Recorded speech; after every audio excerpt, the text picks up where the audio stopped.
नेपाल के बदलते रवैये के पीछे अमेरिका और चीन के बीच जारी तनातनी को भी माना जा रहा है।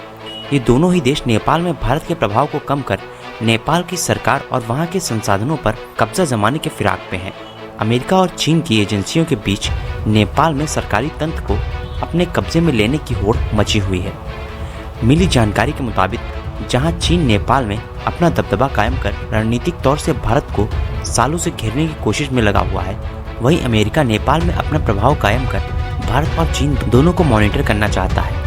इसी को लेकर अमेरिकी खुफिया एजेंसी CIA ने सालों से वहां खुफिया ऑपरेशन चलाए हुए हैं। जानकारों की माने तो अमेरिका ने जोशुआन 1 नाम के ऑपरेशन के तहत सबसे पहले नेपाल में जारी राजशाही को खत्म किया और वहां लोकतंत्र सरकार को मजबूत स्थिति में पहुंचाया। इसके बाद ऑपरेशन जोशियान 2 के तहत नेपाल में कम्युनिस्ट पार्टी की सरकार को सत्ता में मजबूती के साथ काबिज करने के पीछे भी अमेरिकी खुफिया एजेंसी का हाथ ही था।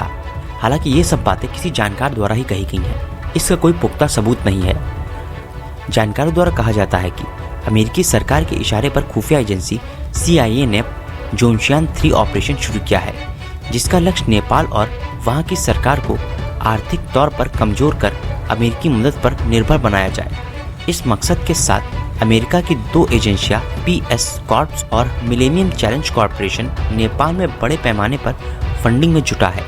उधर चीन भी पीछे नहीं है और BRI यानी बेल्ट रोड इनिशिएटिव और दूसरे प्रोजेक्ट के जरिए नेपाल में अपने प्रभाव को बढ़ाना चाहता है और भारत और नेपाल के प्रभावों को खत्म करना चाहता है। इसी के मद्देनजर चीन ने इंटेलिजेंस एजेंसी से जुड़ी रही हाओ यांगी को नेपाल का राजदूत बनाकर भेजा है। यानी कि एक इंटेलिजेंस अधिकारी नेपाल की राजदूत है। यानी इससे साफ पता चलता है कि वो नेपाल की राजदूत क्यों बनाई गई है। उनका काम कहीं ना कहीं नेपाल की इंफॉर्मेशन को चीन तक पहुंचाना है। हाओ यांग चीन की कम्युनिस्ट पार्टी की इंटेलिजेंस कम्युनिटी में भी रही है और चीनी खुफिया एजेंसी और मिनिस्ट्री ऑफ स्टेट सिक्योरिटी से भी जुड़ी रही है। नेपाल से पहले हाओ यांग की यूरोप के मामलों को देखती थी। नेपाल में अमेरिकी योजनाओं को असफल करने और भारत के प्रभाव को खत्म करने के लिए हाओ यांगी ने KP ओली सरकार से काफ़ी अच्छे रिश्ते बना लिए हैं। इसका नतीजा अब पार्टी के सीनियर नेता और पूर्व प्रधानमंत्री प्रचंड भी ओली की कुर्सी छीनने की अपनी जिद से पीछे हटते नजर आ रहे हैं। फिलहाल नेपाल की सरकार में जारी राजनीतिक संकट चीन के दखल के बाद ही शांत पड़ता नजर आ रहा है। अमेरिका और चीन दोनों ही मुल्क नेपाल की सरकार पर अपना प्रभाव कायम करना चाहते हैं और इसके लिए साम दाम दंड भेद का इस्तेमाल करने से चूक नहीं रहे हैं। हालांकि अब नेपाल को ही समझना पड़ेगा क्या हितकारी है और क्या नहीं। ज़्यादातर चीज़ों के लिए सालों से भारत पर आश्रित रहे नेपाल ने अब दोनों मुल्कों में विकल्प देखकर और साथ ही साथ नेपाल के फायदे की बात देखने लगा है।